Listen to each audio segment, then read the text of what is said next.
Time for another coffee with Kilroy. I have my coffee, and I hope that you are enjoying whatever you are drinking. This week I picked back up where I left off, well, sort of where I left off. You might have noticed that I've skipped a few of the postcard games in my coverage, saving a group of them for a special day, actually a special week.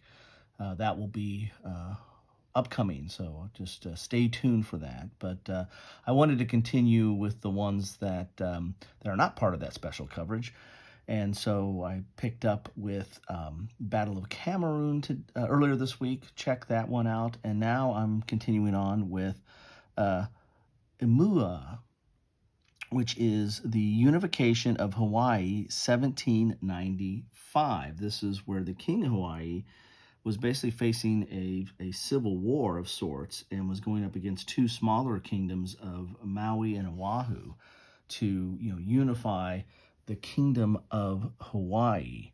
Now, there's some things that are similar in this game, or at least in the rules, and there's a lot of things that are different. First off, this is a postcard game. Let me have a sip, and let's get to a better view of the game. So this is a postcard game. This is a game that uses a standard deck of cards. Wow. So this must be a Paul Rohrbaugh game. No, it is not. It is a game designed by David Rizzuto. And this was a winner of the Charles S. Roberts Award for postcard games. There used to be a category specifically for that. So imagine Against the Odds, or LPS's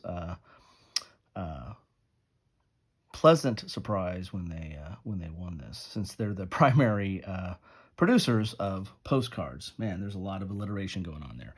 So with typical postcard games, you have the map on the front. Now, this is not a hex map or a grid map. It's kind of a point-to-point map because you're dealing with the island chain, the Hawaiian island chain. So you're moving from kind of island to island. So, but there are these different areas that give you bonuses on when you're fighting in those for combat. Have a modifier. Your counters are on the front here. These are your combat forces, and these are stratagem counters. That's another difference from some of the other postcard games we've covered. There's like a chit pull mechanism here where you draw a stratagem chit, and it might have a different effects during the game. You can also get the counters die cut. If we requested this game from Against the Odds or LPS, there's like a request list when you buy one of their magazine games. Then you can they'll send you a die cut counter sheet for the postcard that you selected, and the counters are very nice, thick, clear, clean, crisp. I'm on an alliteration run today, folks. You got to watch out for the nibs, though, on these a little bit. They're a little thick and chunkier, and they do come out with some nibs.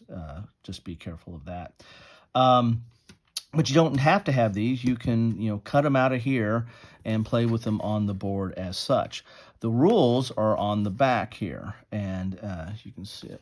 Let's get it up right side. So you can see there's the designer, David Rizzuto, and graphics is Mark Mahaffrey. It's a pocket battle game number 20, copyright 2019. So this came in right as the Charles S. Roberts were coming back online. They were on a hiatus for a while. They came back online, and this was I think this was the first postcard winner. Or small format game. I can't remember what it is now. I don't think we have the Charles S. Roberts doesn't have that category anymore, but so this is going to hold on to its title for a while here. You have your rules here. It talks about your setup, your turn, your movement. It does use a standard deck of cards for activations and modify combat. And then you have these stratagem chits over here that you're going to pull and use during your turn. You have agent, gunpowder, initiative, diplomacy, god of war, disease, tactical, and rally, I think, are the chits that you have right here. And there's nothing on the back of those. And of course, you have them right here as well on the die cut counter sheet.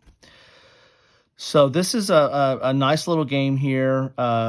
Again, has a lot of familiarity with some of the other postcard games we've covered, but yet you've got definitely some differences.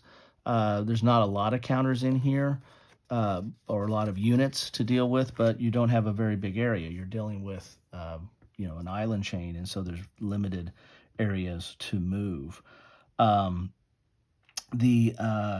I've played this game, not with these components. I glued these back in. I have extras of some of these postcards and the like. In fact, somebody said I should do a giveaway and give away postcards.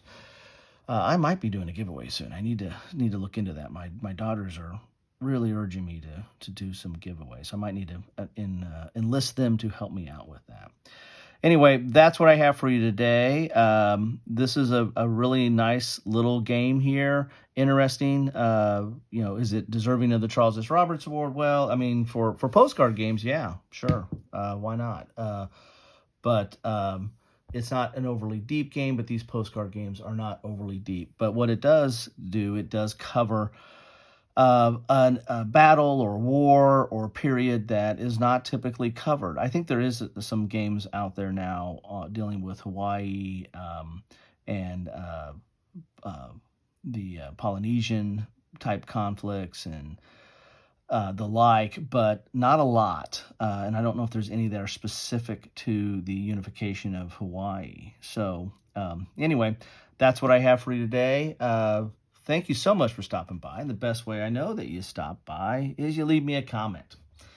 That thumb stuff and subscribe stuff, that's all good too. But, leave me a comment. Start a dialogue. Let's find out what you're thinking. What do you think about this game, about postcard games in general, about Against the Odds magazine games, against TPS Turning Point Simulation games, against war games in general, or anything that's on your mind?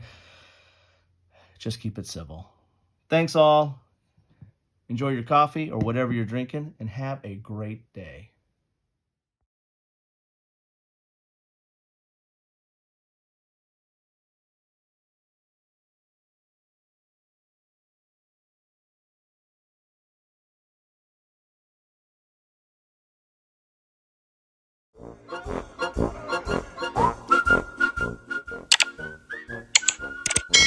Thanks for watching.